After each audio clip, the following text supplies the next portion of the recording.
Here we go. This is gonna be the episode where we catch all 200 plus Pokemon, all in a single episode.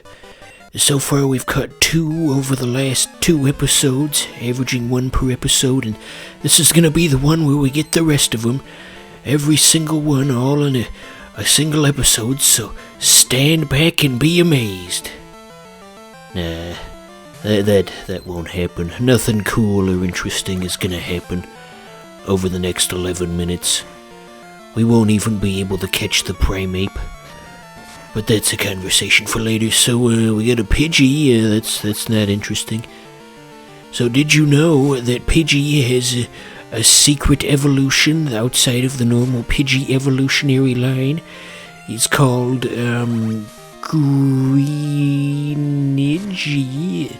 And anyway, to unlock him, you have to fight a Pidgey, and then when he's on screen, you have to reach your hand into the Game Boy Color screen like a Mario 64 painting, and grab the Pidgey and shake him around, and that's how he evolves into what was the name I gave him? Greenidgy?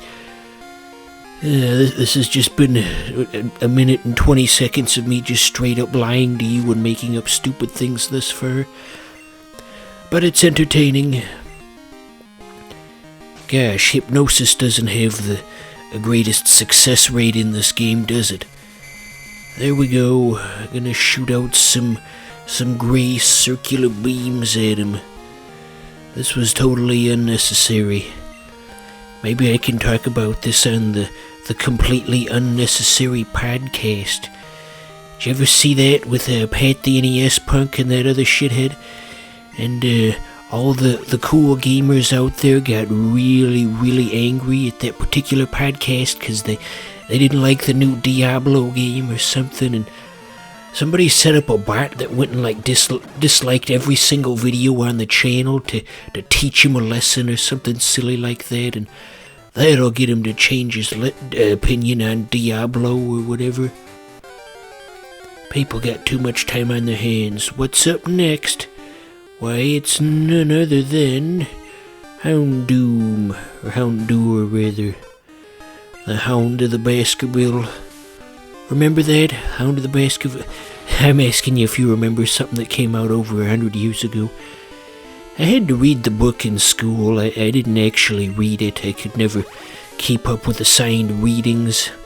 I just couldn't keep a schedule with those sort of things. I had to go at my own pace. But anyway, I guess I didn't really know what the book was about because I didn't get that far, but I think there was like a big dog or something that Sherlock Holmes had to figure out, and we saw a clip of the movie in class too, and there was a Winston Churchill-esque man, or a Churchillian man as it were, who was trying to perform a seance, and he started speaking in a ghostly voice as the ghost spoke through him or something like that.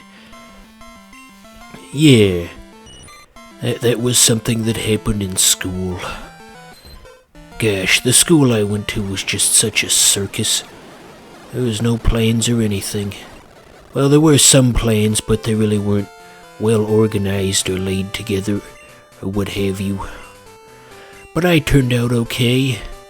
I mean, I ended up becoming a Let's Player, so maybe not, but who knows? Okay, what do we got next? Are there any other trainers, perhaps? Not here, apparently. Okay, so here's the Primeape I was talking about. You're probably thinking, what? How did he know that this is gonna happen? Can he see into the future? Marty, we gotta go back to the future. So anyway, yeah, let's try to get one of these on our team. That would be pretty cool. A fighting type, you know, for team balance and what have you. But first we've got to weaken him, which we are doing currently. Alright, that's as far as we can take it. Now thankfully we have a member of our team that can cast Hypnosis, which increases the odds of being able to catch this. So there's that.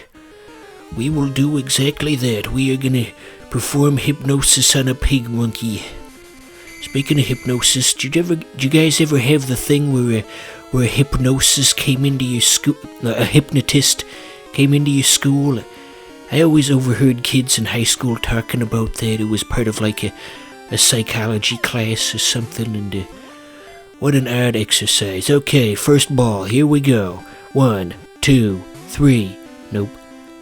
I feel like that muscular black dude who did the exercise videos, like Billy Blinks or something. 1, 2, 1, 2, 3, however it went. Okay, second attempt. Maybe this will go better. Get there. Come on, ball. You got this. Nope. I feel like a frustrated sports fan yelling at their favorite team when they keep screwing up. Come on, England, score some fucking goals. That's the same energy of what's going on here. Okay, well, last episode when I was trying to catch this polyrath, I tried singing a catching song, and that seemed to help. So let's try that. Oh, it's over the mountain and over the main, that's out through Gibraltar to France, and I completely fucked this up. I didn't sing the song right, and that's why we didn't catch him. Like that episode of SpongeBob, and maybe we just didn't sing the song right. God, that scene was so goddamn funny when I was like 7 years old. I was practically gonna piss myself with laughter. And nothing funny on SpongeBob has ever happened since. Well, here goes our last ball. All or nothing. Okay, we have wasted everyone's time trying to do the impossible. So, I guess we'll just kill him. Fucking kill him! I don't know what that was about. Well, at least we tried. That's the important thing, right? Gotta give it the old college attempt. But someday there will be other primates, and we will be given a chance yet again. Okay, maybe we'll see one now. Who knows? Nope, that ain't no primate. Primape. Goddamn. I feel like we've already got enough of Pseudo-Wudo. We're all tired of looking at him because he was already in Pokemon Coliseum. So we won't add him to the team. So anyway, here's a funny idea I had recently. So what if they tried to reboot Family Matters for a modern-day audience, and they tried to have a teachable moment about current hot-button political issues, and here's how the episode would go. Okay, so Carl walks into the living room, and Steve is hunched over on a computer typing.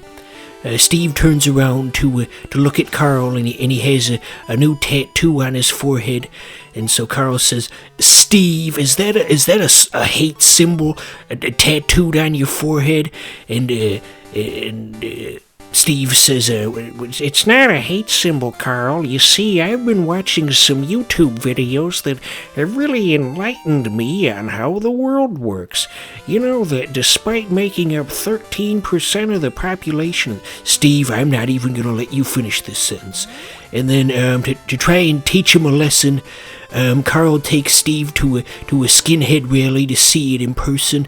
And then they get there, and Carl thinks, now that I see all this stuff up close, this kind of starts to make a whole lot of sense. So then Laura has to, holy fuck, look at that, a ho-ho right here on this humble Let's Play. Never would have guessed, even though this is a pre-recorded video. Well, I mean, let's give it a go. That would be a pretty cool addition to our team, wouldn't it? Okay, well... I don't know if with the catch rate and everything, if a standard Pokeball on full health is gonna be enough to actually effectively catch it. Fuck it. Good enough.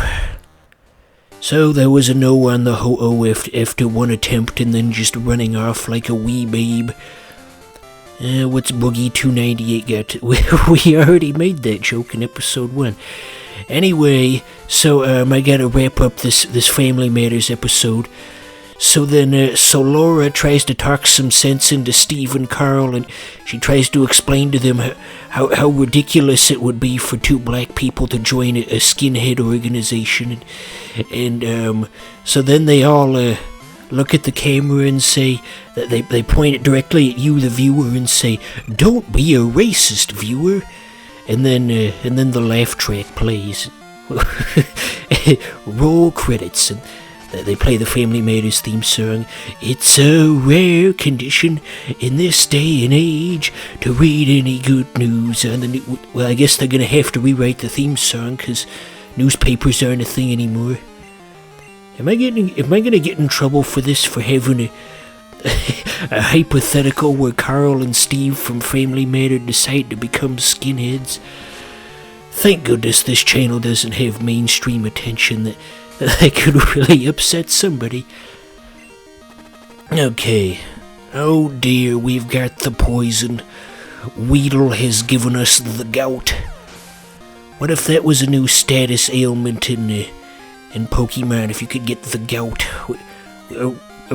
Was it the goiter? Which is the one where you get the disgusting blob on your neck? Yeah, that's the goiter.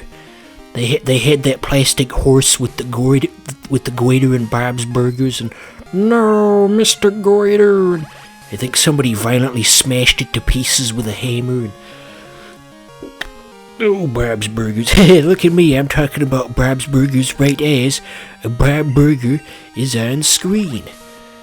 How about that? Well, I didn't even plan that. So there you go. There's another dead Caterpie. Let's sing a song about all these dead Pokemon. Here we go. F is for fuck.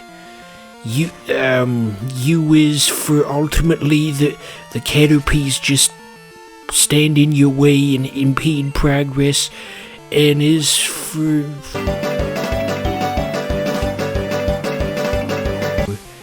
down here in the deep blue sea. This is the worst fucking channel ever made. Okay, so Jontron beat the snot out of that bug catcher, as he is often wont to do. Here's a question.